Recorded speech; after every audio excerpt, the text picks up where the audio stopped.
Bonjour à tous, j'espère que vous allez bien. Je suis un étudiant de la faculté des sciences Al Jarida, Université Chouaib Dougali. Je me nomme Johnny Alassane, filière SMI. Je voudrais vous présenter notre projet qui est le drone thermique réalisé par Johnny Alassane, Mohamed Nafisatou, Ege Abdul Hakim Mohamed, Hayaya Ade Abdul Rachid, encadré par le prof El Kafi Jamala. Voici le plan de notre projet. L'introduction, l'architecture et technologie du drone thermique, le microprocesseur qui parle un peu du rôle du microprocesseur et tout, les avantages et les inconvénients d'un drone thermique, la réalisation, webographie, conclusion. Nous allons débuter par l'introduction. Introduction sur le projet. Idée générale. Durant les 10 dernières années, un intérêt croissant est porté aux engins volants sans pilote humain à bord que l'on appelle drone. Un drone est un véhicule aérien robotique capable de mener une mission de façon autonome. Les fortes évolutions technologiques ont permis le développement des drones de plus en plus miniaturisés, du coût modéré et facile à utiliser. Un intérêt particulier est destiné aux quadcopteurs de petite taille pour leur forte demande d'utilisation dans plusieurs domaines. Objectif du projet, c'est de créer un drone thermique. L'objectif de la thermographie par drone est de mesurer le flux thermique qui traverse les bâtiments cibles en survolant dans l'air et de mettre l'accent sur les dépertions thermiques. L'équipe du projet, nous sommes une équipe de 4 personnes. Johnny Al-Hassan, chef d'équipe, Mohamed Nafisatou, Ege Abdul Hakim Mohamed, Yaya Ade Abdul Rachid. Nous allons débuter par l'architecture et technologie du drone thermique. Définition. Un drone ou unanide aérien véhicule UAV est un aéronef sans passager ni pilote qui peut voler de façon autonome ou être contrôlé à distance depuis le sol. En français, le terme est employé pour désigner des véhicules aériens terrestres de surface ou sous-marins, alors que la classification anglo-saxonne distingue chaque type d'appareil. L'architecture du drone thermique. Un drone thermique est composé d'un châssis central comportant le contrôleur de vol, une carte embarquant le contrôleur et un capteur thermique, ainsi que la batterie servant à alimenter le drone et en général au moins une caméra.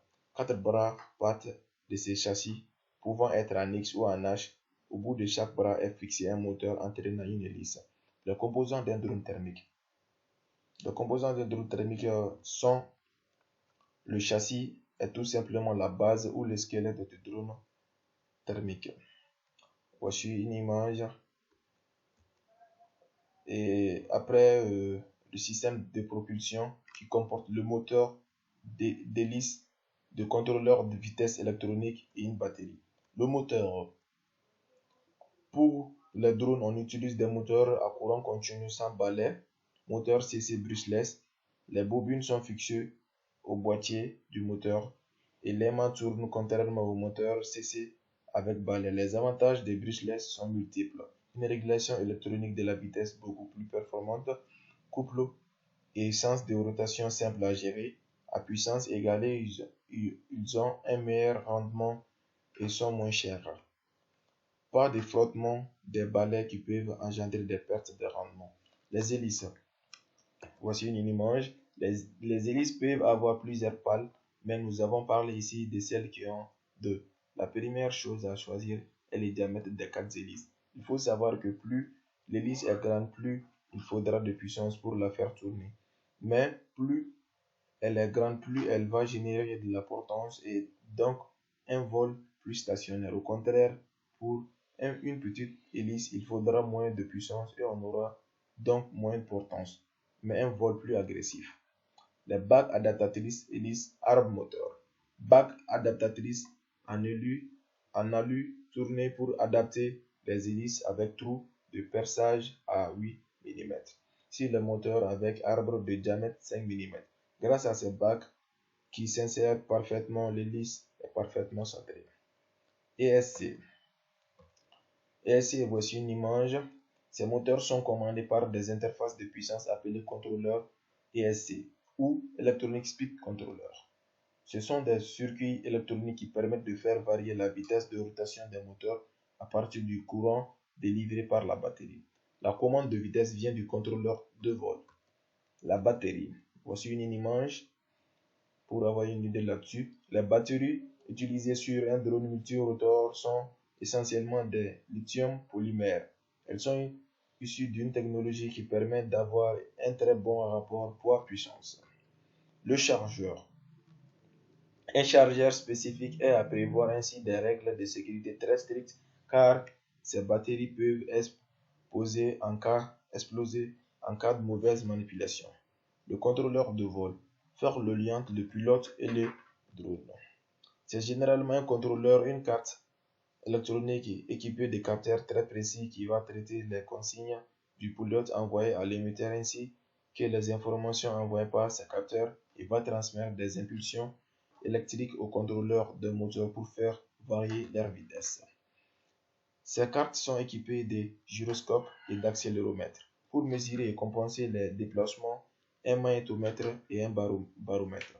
Certaines cartes évoluées sont équipées de GPS et d'altimètre afin de maintenir un point fixe, une altitude ou même retourner au point de départ du drone en cas de perte de signal.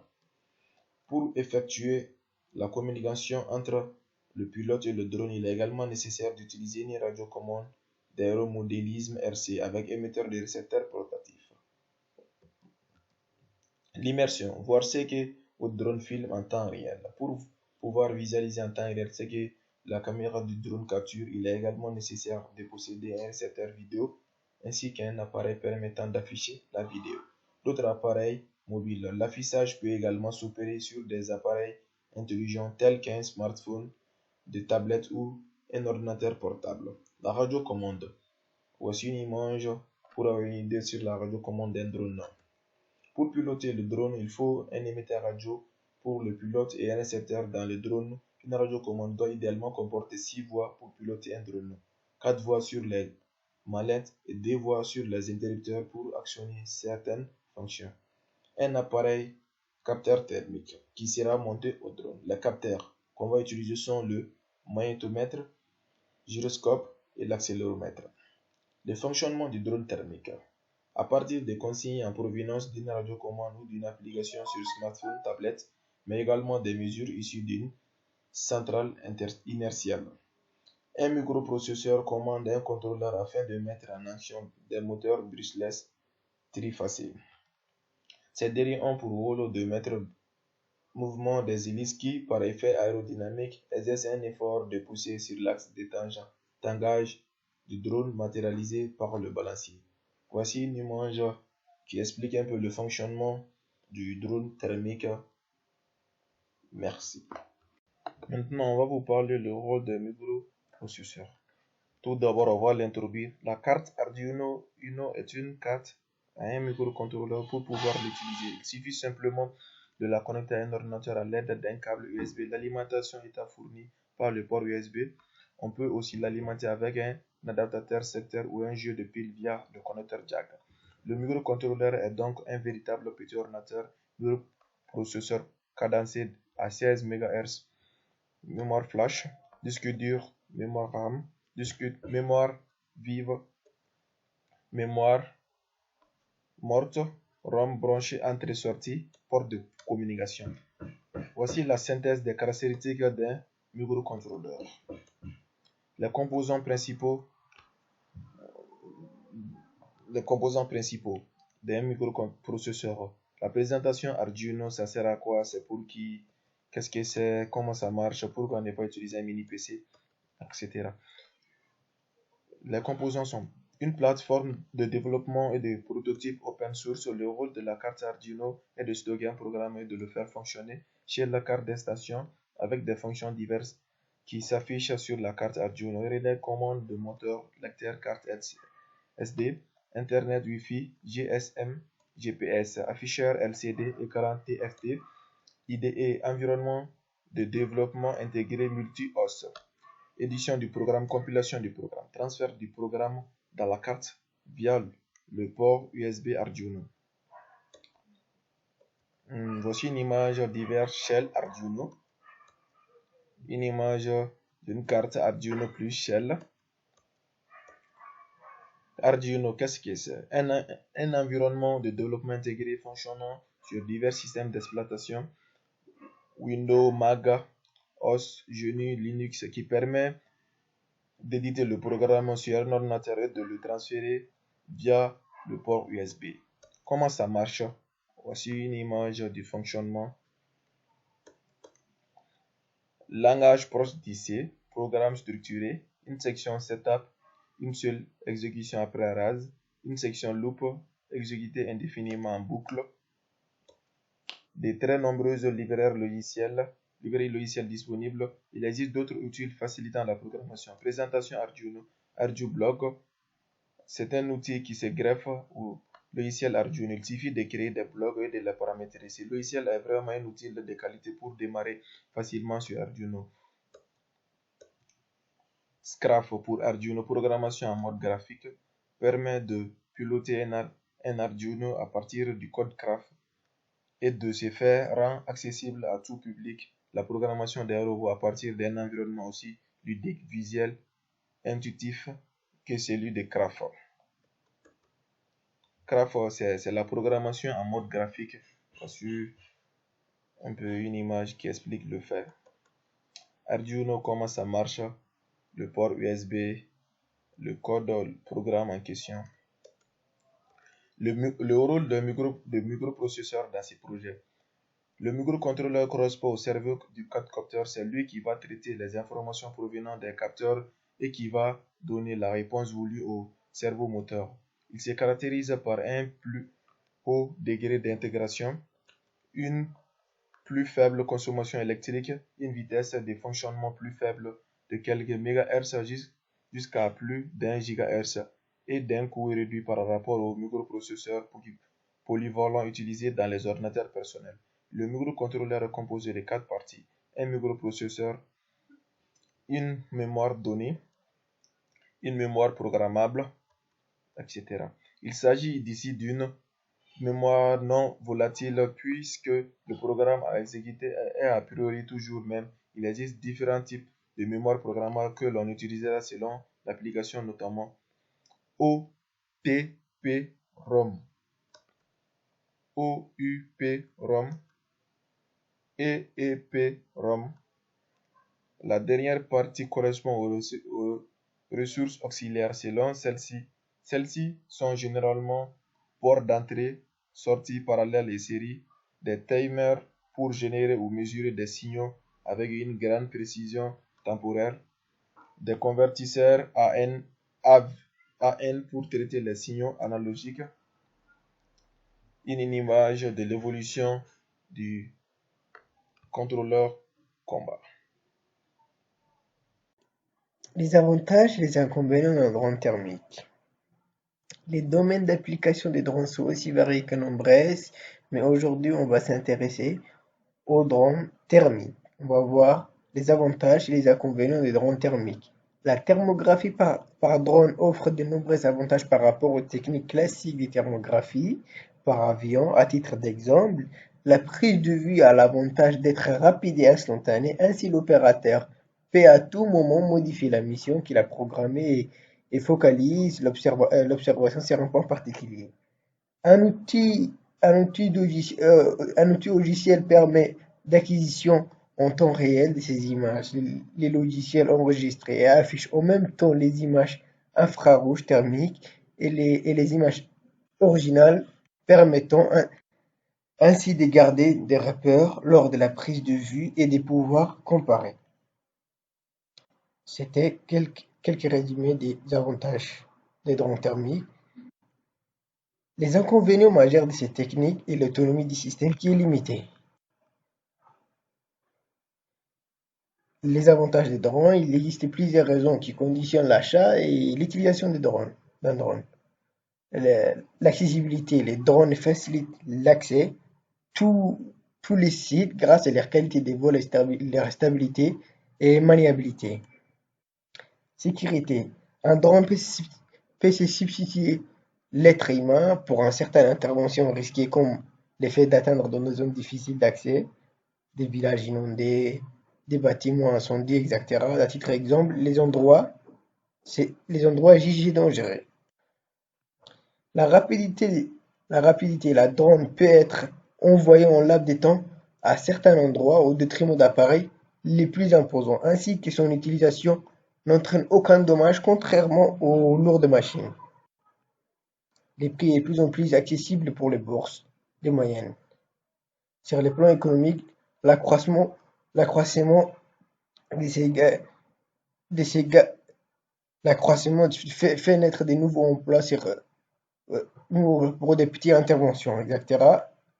Et les inconvénients majeurs, l'absence d'autonomie, tout à l'heure, plusieurs batteries sont à prévoir, alors étant donné que les rechargements durent souvent trop longtemps pour être effectués sur place. Les drones ont en moyenne un minimum de 30 000 de vol par batterie. Faible résistance lorsque les conditions de météorologie sont rides, vent ou pluie, etc. Il est impossible que les drones déplane auxquels il pourrait se fracasser sur les façades, etc. Il est plus avantageux de les faire voler en été. Ça atteint aussi la vie privée des individus, espionnage des personnes et devenir un jet d'enfant avec cet objet volant. Il est possible avec un drone de récolter des informations personnelles sur chacun de nous. Tout ceci met mal à l'anonymat des personnes. Voilà. Et ainsi, ça peut atteindre, genre, comme on a vu dans les guerres de Syrie et de Yémen, ça peut être utile pour des groupes terroristes. La partie réalisation concerne le pilotage d'un drone.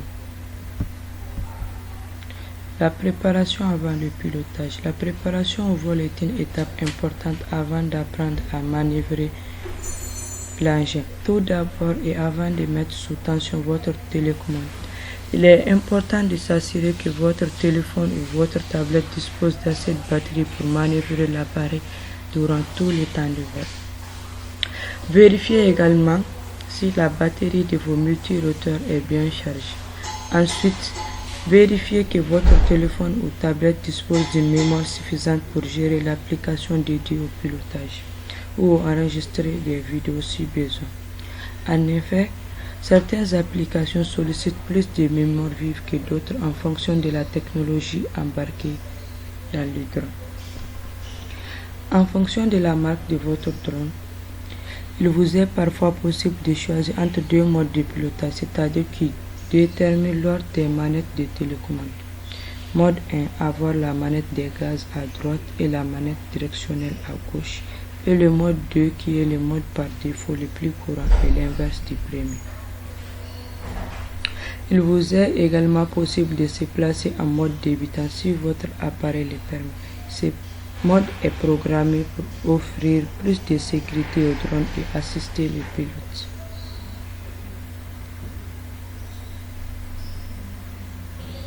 Les différentes parties de pilotage. Apprendre à voler. Apprendre à voler, c'est-à-dire l'entraînement est, comme dans toute phase d'apprentissage, la base du pilotage. Lorsque vous estimerez savoir ou posséder les capacités suffisantes en vol, rien n'est vraiment acquis dans la vie. Vous devrez entretenir vos capacités et vos réflexes via un entraînement régulier. Ayant un plan d'attaque. Dans un premier temps, votre objectif serait de décoller, d'atterrir sur un point fixe et en s'échangeant l'orientation du drone par rapport à votre positionnement. Entraînez-vous à manœuvrer le drone en suivant ces étapes, puis refaites cet exercice en positionnant l'appareil face à vous, puis orienté vers la droite et vers la gauche. Cela vous permet d'acquérir des bons réflexes de pilotage et améliorer votre vision dans l'espace. Apprendre à manœuvrer. Une fois familiarisé avec la télécommande en mode 2 et les mouvements verticaux et horizontaux, vous pouvez commencer d'autres manœuvres de rotation par exemple. Positionnement. Pour commencer, positionnez votre multirotor arrière en face de vous, à plat sur une surface horizontale, de préférence solide. Évitez les décollages de travers. La machine est ainsi dans votre référentiel par rapport à l'espace environnant. Faites en sorte de vous mettre à l'écart des obstacles et de prévoir une aire large pour prévenir tout risque de collision. Décollage. Si vous êtes sur le mode 2, décollez en douceur à l'aide de la manette à gauche en utilisant un mouvement de bas en haut pour pousser les gaz et arracher le drone du sol. Durant cette manœuvre, évitez tout mouvement brusque car certains appareils sont imprévisibles. Stabilisation. Stabilisez votre drone à 1 mètre du sol en ramenant la manette directionnelle au centre. Atterrissage. Pour atterrir, repérez un point et réalisez le mouvement inverse, c'est-à-dire de haut en bas. Ce mouvement va permettre de ralentir les moteurs et de descendre le drone. Répétez ce mouvement plusieurs fois tout en montant progressivement votre drone. Ne dépasse pas les 10 mètres dans un premier temps. Répétez ces manœuvres en changeant le référentiel de la machine par rapport aux autres.